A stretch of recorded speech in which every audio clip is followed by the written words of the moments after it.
Matin Environnement, Écosystème Alliance, parlons-en. On va vous présenter aujourd'hui les résultats et les perspectives, bien sûr, de cette union d'organisations non gouvernementales qui agissent, bien sûr, dans le domaine de l'environnement et précisément, bien sûr, sur les zones humides. Suivons ce reportage réalisé par Nature Tropicale. Des ONG béninoises se mettent dans la dynamique de faciliter des actions de synergie pour la sauvegarde des écosystèmes humides. Afin de contribuer à l'amélioration de la situation aussi bien au Bénin que dans les pays en développement, des organisations professionnelles, à savoir Action Plus, Aquadet, Crédit, Éco-Bénin et Nature Tropicale, ONG, avaient vu juste en vous associant à vos homologues du Nord et en particulier le comité néerlandais de l'UICN, Buff End et Wetlands International pour développer le système Alliance, un partenariat dynamique pour la mise en œuvre d'un programme dénommé Autonomiser les hommes et la nature. Lancé en 2012 et pour 3 années, Écosystème Alliance se veut une union de toutes les parties prenantes actives, en commençant par les communautés locales, les communes bénéficiaires, les autres ONG nationales et internationales intervenant dans le milieu, sans oublier les structures déconcentrées de l'État. Une condition sine qua non pour un plus grand succès est la durabilité des actions. Il a pour objectif d'améliorer les moyens de subsistance des pauvres et de créer une économie inclusive par une gestion participative et responsable des écosystèmes. En 3 années de réalisation, les résultats sur le terrain et auprès des communautés bénéficiaires en disent long. Action Plus intervient dans les zones de Ouida et de Savè. Aujourd'hui, nous sommes à Savè pour montrer aux autres membres du programme quelles sont les réalisations et quelles sont les stratégies développées et comment est-ce que nous organisons la population pour leur permettre de s'approprier l'initiative. L'objectif principal de l'ONG Aquadet, c'est quand même la promotion de l'aquaculture comme une alternative à la pêche dans les milieux naturels. Cette pêche qui est quand même destructrice de l'environnement, destructrice des habitats, destructrice des écosystèmes. La finalité de notre initiative, c'est véritablement d'arriver à pouvoir protéger un écosystème naturel avec les communautés, enfin contribuer au développement de ce territoire sans détruire l'environnement et baser donc un modèle de conservation sur le bien-être de ces communautés qui vivent autour. Quand les touristes viennent visiter les circuits écotouristiques dans la communauté, où c'est des guides de la communauté qui font visiter les visiteurs à travers ces circuits, il y a des retombées au niveau de la communauté. Au cours de notre intervention, nous nous sommes rendus compte qu'à Vera, il y a les Sitatunga qui sont souvent très menacés. Donc menacés depuis 2013-2014, nous avons bénéficié d'un financement de l'UICN, dans le cadre de l'écosystème Alliance, et nous avons identifié les localités riveraines plus proches de la réserve de Toro, où depuis ce temps nous sommes en train d'intervenir. Ces 10 ONG faisons de l'éducation dans les collèges, faisons de l'éducation au niveau des adultes pour ainsi élever le niveau de conscience afin de changer des comportements pour une protection de l'environnement, pour un avenir. Plusieurs manifestations sont organisées pour la clôture du programme Écosystème Alliance Bénin. Il s'agit d'un atelier bilan des activités menées par les 8 ONG membres de l'Alliance sur le terrain, suivi d'une mini-foire au cours de laquelle les ONG membres vont se faire découvrir pendant 3 jours au public. Pourquoi les journées portes ouvertes? Vous savez, dans nos pays, et au Bénin particulièrement, quand on entend le thème projet, c'est l'argent d'un partenaire ou d'un blanc, on dépense l'argent et après tout s'arrête. Non, ici, le travail est fait dans le sens où des ONG, pendant les 3 ans, ont mené des activités qui ont eu des impacts. Et notre souhait, c'est qu'à la suite, à la fin du projet, qu'on ne dise plus que c'est un projet et le projet est terminé et les activités sont abandonnées.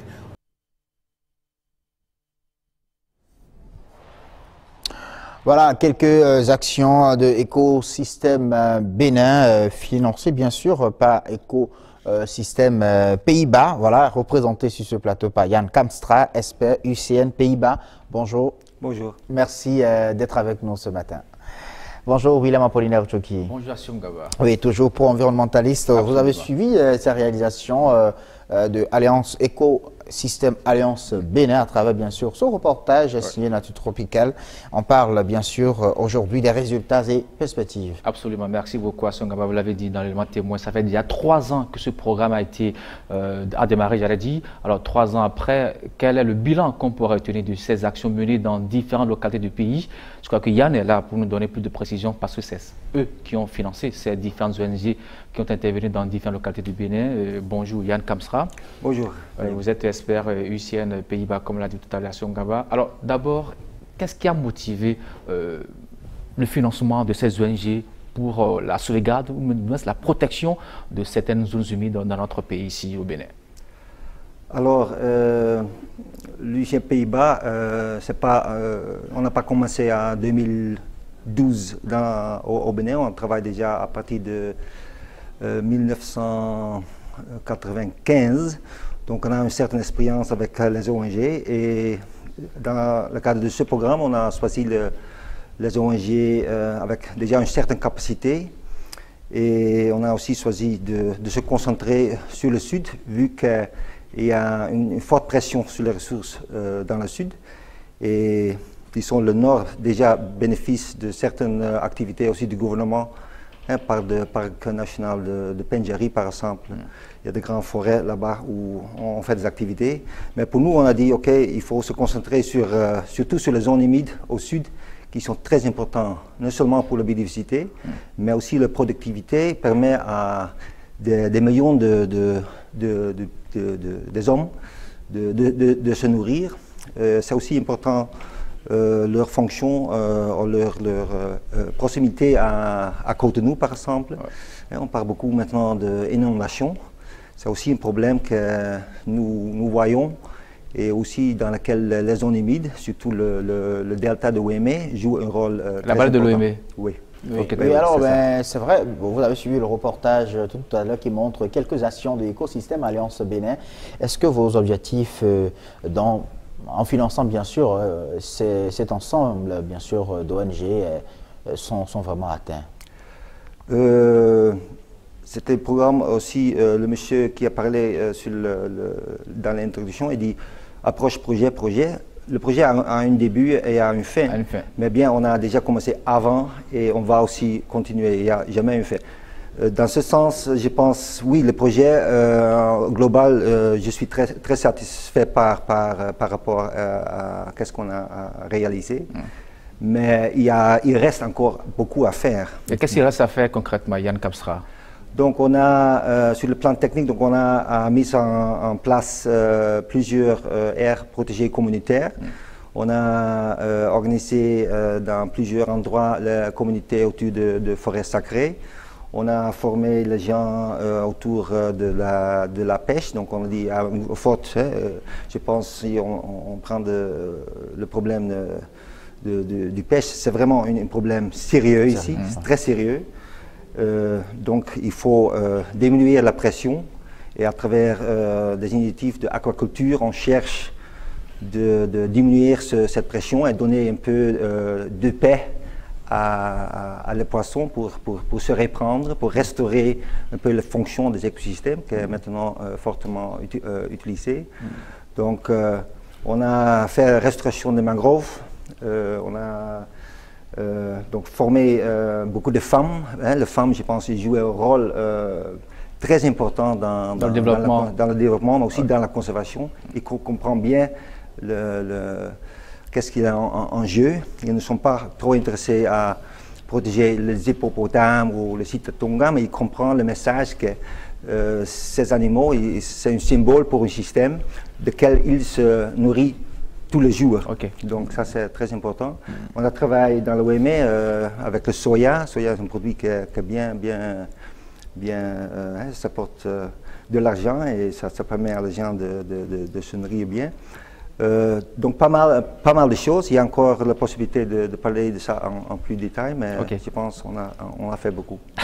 Vous avez dit que la pêche, c'est un grand problème ici au Bénin. Oui. Mais on dit souvent que Cotonou, la plupart des régions dans le sud du Bénin sont comme les Pays-Bas, par exemple. Comment ça se gère là-bas, ces zones humides et surtout la pêche de l'autre côté? La plupart de pêche de nous vient maintenant de la mer, donc c'est une mer très productive. Mais on a connu aussi le même type de problème. Mais à l'époque, on fait donc la pêche aussi disons dans la zone humide, la zone d'eau douce. Mais on n'avait pas assez de population, était encore faible. Donc maintenant, il y a beaucoup de monde et donc les ressources sont devenues encore plus importantes. Et quand on parle de pêche marin, aussi nous connaissons nos problèmes, mais on cherche de trouver les solutions avec les autres pays. On met le quota, on fait des contrôles et de temps en temps, on a des périodes où on ne peut pas pêcher. Donc on a ces règles et il y a le contrôle de ces règles. Voilà. Ça c'est aussi très important. Est-ce que Écosystème Alliance Bénin peut également faire la même chose ici? Vous pouvez donc les aider à adopter bien sûr les mêmes pratiques ici au Bénin? Oui, elles peuvent donner un appui à ce processus. On n'est pas seul, ce n'est pas l'Alliance, ce n'est pas la société civile qui peut résoudre disons, c'est aussi problème économique, c'est écologique, nous travaillons surtout sur l'écologie, et social. Mais si on parle par exemple de faire l'implémentation des règles, ça c'est le gouvernement. Très bien. Donc on peut faire la formation, on peut faire comprendre à la population quelles sont les lois, quelles sont les règles, mais à la fin, ce n'est pas à les ONG de faire des contrôles. Et si on prend quelqu'un qui fait des choses qui ne sont pas bonnes, de le prendre et de mettre en prison, disons. Donc ça, c'est le rôle du gouvernement. Et c'est ça qu'on aussi cherche, de renforcer ce partenariat. Est-ce que vos relations avec l'État béninois, comment ça se passe? Est-ce que Écosystème Pays-Bas, sinon UCN, a des relations quand même avec dans le ministère de l'Environnement? Oui, je pense qu'il y a beaucoup, les contacts sont là, on travaille ensemble. Et donc, j'ai vu aussi, au début de mon travail ici au Bénin, c'est surtout l'État qui fait ça un peu tous, avec disons, aussi moyens très faibles. Et maintenant, on voit une société civile qui est plus active, plus compétente. Et maintenant, c'est aussi, je pense, aussi un peu un débat. Quel est le rôle de chacun dans ce cadre de la conservation de la nature? Donc, il y a coopération, mais de temps en temps aussi, il y a de débats. Mais le débat, c'est bien pour améliorer les choses pour le Bénin dans ce cas. D'accord. Alors Yann Kansoua, dites-nous comment est-ce que le choix a été fait par rapport aux ONG qui ont bénéficié de ce financement pour la protection de ces zones humides aussi, ou pour, comment dirais-je, dans l'élément témoin, l'agriculture, la pêche en général? Donc, comme je disais avant, on avait déjà une certaine expérience et on dit, OK, il y a aussi une enveloppe limitée. Donc on dit, OK, on va choisir un nombre d'ONG qui ont une expérience sur le thème, sur des sujets, et autour de sites d'intérêt de conservation. Et ça, c'était vraiment la base pour dire, OK, on met ces groupes ensemble. Et on dit, OK, on cherche quelques groupes qui sont actifs dans le WME, et on a cherché aussi quelques groupes qui font des activités dans le Mono et au sud, Ouida, les mangroves. Ok, les mangroves. C'est ça. Donc c'est comme ça que le choix a été effectué. Oui, et le choix, c'est, on dit tout le temps, on fait un choix, pourquoi je ne suis pas dedans. Oui, un programme, comme j'ai dit... Justement, beaucoup aussi veulent aussi bénéficier de ces financements. Oui, aussi. mais bénéficier, c'est pas seulement l'argent. La société civile se doit aussi organiser, ne pas seulement autour de financement, mais autour de sujets qu'ils ont au commun. D'intérêt national. Oui, oui. Donc, il y a nous avons notre financement. Ça va aussi arrêter cette année. Donc, on est en train d'élaborer un nouveau programme. Je suis sûr que pas tous les partenaires actuels seront dedans. On fait de petits changements. Mais ça ne veut pas dire que nous, aussi comme UCNNL et nos partenaires aux Pays-Bas, vont laisser tomber les ONG qui ne sont plus dans ce nouveau programme. Okay. On va chercher autre manière pour leur aider, appuyer à jouer leur rôle. Alors aujourd'hui, quelle est la suite à donner à ce programme? C'est vrai que c'est arrivé à terme. Quelle est la suite à donner? Est-ce que ça va continuer? Est-ce que l'UCN Pays-Bas est encore prêt à continuer cette collaboration pour donner plus de moyens à ces ONG qui travaillent déjà sur le terrain? Oui, mais bien sûr, ça va continuer. Heureusement, le Bénin aussi, un pays encore, disons, sur la liste de coopération avec les Pays-Bas, donc au niveau des États, avec des programmes importants comme l'eau, comme sécurité alimentaire. Donc, oui, on va continuer. Je pense que le nouveau programme l'orientation sera un peu divers, plus encore renforcement des capacités, plus lobby. Plus engagement avec le secteur privé, que ça devient de plus en plus important aussi dans le cadre de l'Alliance écosystémique, Ecosystem Alliance. On a cherché aussi de mieux impliquer le secteur privé, ne pas seulement pour le financement, ou ne pas pour le financement, mais pour faire leur comprendre leur rôle et aussi leur dépendance de la même ressource. Donc, alors, quand on prend l'action menée par ces 8 ONG, laquelle vous a le plus marqué, vous, Yann Kamstra? Pardon, je n'ai pas... Quand on prend les actions menées par les 8 ONG, quelle action vous a le plus marqué, vous a le plus touché? Ça, c'est dangereux comme question, quand même. Bien, je suis une naturaliste, donc quand je vois vraiment une action et je vois aussi les communautés qui sont vraiment prêtes pour travailler avec nous, avec des ONG ici pour protéger certaines espèces. Je pense que l'initiative au début, c'est la protection d'espèces emblémiques comme le Sitatunga. Et je pense que le travail qu'on fait dans le Mono sur cette espèce, mais aussi nos collègues de Crédit ONG. Oui. Mais aussi le lamentin de nature tropicale est important, mais je n'ai pas jamais vu encore, parce qu'il est un peu... Ah bon, vous n'avez pas jamais vu le lamentin? Il est tout le temps sous l'eau, mais je pense que tous mes collègues ils font de très bons travaux. Oui, alors en matière de financement, l'UCN trouve l'argent où pour financer les ONG? C'est le gouvernement. En effet, le programme Ecosystem Alliance fait part d'un grand programme de gouvernement pour appuyer la société civile dans tout le monde. Le gouvernement des Pays-Bas a une politique où il est conscient de la rôle de la société civile et dans plusieurs domaines.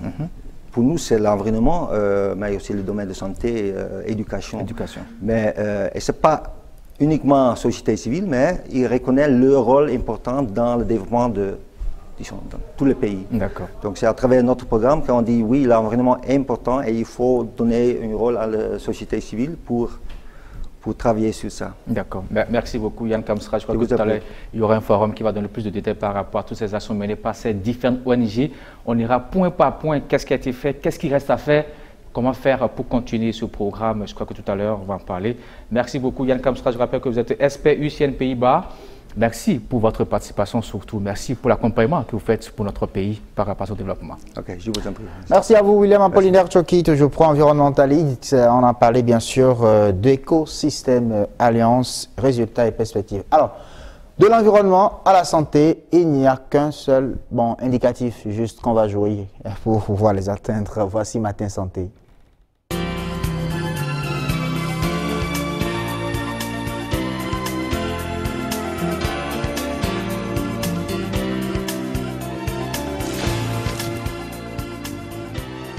Ah bah, ils ont bien fait de mettre même indicatif sonore pour les deux rubriques, matin environnement, matin santé. Ouais, comme je le disais, pour quitter matin santé, en tout cas matin environnement, matin santé, il n'y a qu'un indicatif et c'est cela d'ailleurs bien prouvé. Alors, on va passer tout de suite et parler bien sûr des centres de santé privés, enfin un zoom sur ces centres de santé privés. Comment est-ce qu'ils sont créés au Bénin en réalité et comment est-ce qu'ils sont contrôlés, ces centres de santé dirigés donc par des privés. Suivons tout d'abord ce reportage de Rikiat Bankoto qui nous amène de façon plus globale dans le secteur de la santé côté privé. Regardez.